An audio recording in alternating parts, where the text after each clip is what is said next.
Captain Johnson's attire calls for a special comment and admiration. However disconnected the two sides of his character might be, his clothes bore the impress of both his natures to perfection.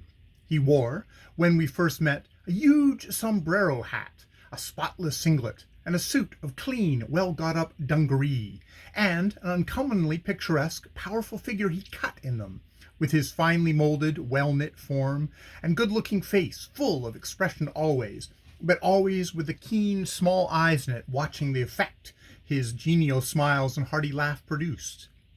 The eyes were the eyes of a banjo, the rest of the face the property of Captain Johnson. I do not mean to say that they were the eyes of a bad, bold man, but you had not to look twice at them to see they belonged to a man courageous in the African manner, full of energy and resource, keenly intelligent and self-reliant, and all that sort of thing. I left him and the refined Mr. Glass together to talk over the palaver of shipping me, and they talked it at great length. Finally, the price I was to pay a banjo was settled, and we proceeded to less important details. It seems a banjo, when up the river this time, had set about constructing a new and large trading canoe at one of his homes, in which he was just thinking of taking his goods down to Gaboon. Next morning, a banjo with his vessel turned up, and saying farewell to my kind host, Mr. Sangha Glass, I departed. She had the makings of a fine vessel in her. Though roughly hewn out of an immense hardwood tree, her lines were good, and her type was that of the big sea canoes of the big bight of Panavia. Very far forward was a pole mast, roughly made, but European in intention, and carrying a long gaff.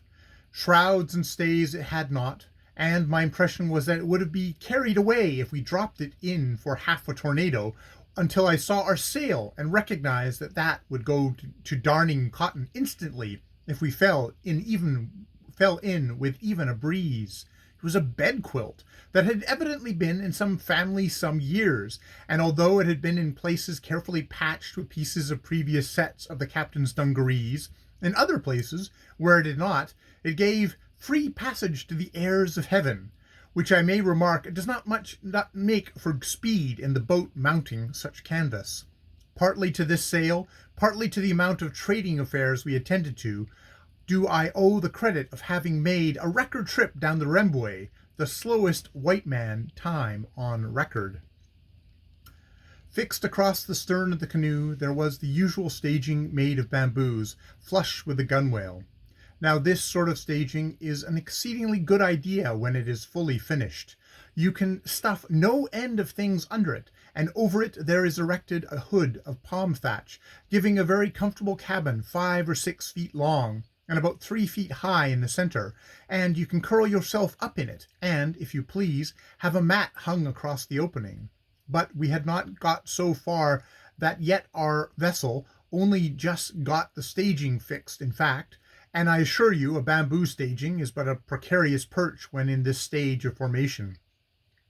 I made myself a reclining couch on it in the Roman manner with my various belongings, and was exceedingly comfortable until we got nearly out of the Rmbw into the Gaboon. Then came grand times. Our noble craft had by this time got a good list on her from our collected cargo, ill stowed.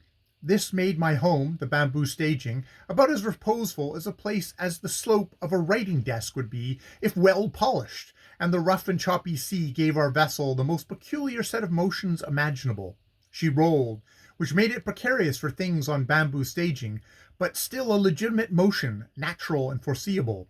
In addition to this, she had a cataclysmic kick in her, and I think the heathenish thing meant to be pitched, which no mortal being could foresee or provide against, and which projected portable property into waters of the Gaboon over the stern and on to the conglomerate collection in the bottom of the canoe itself, making Obanjo repeat with ferocity and feeling words he had heard years ago when he was boatswain on a steamboat trading on the coast.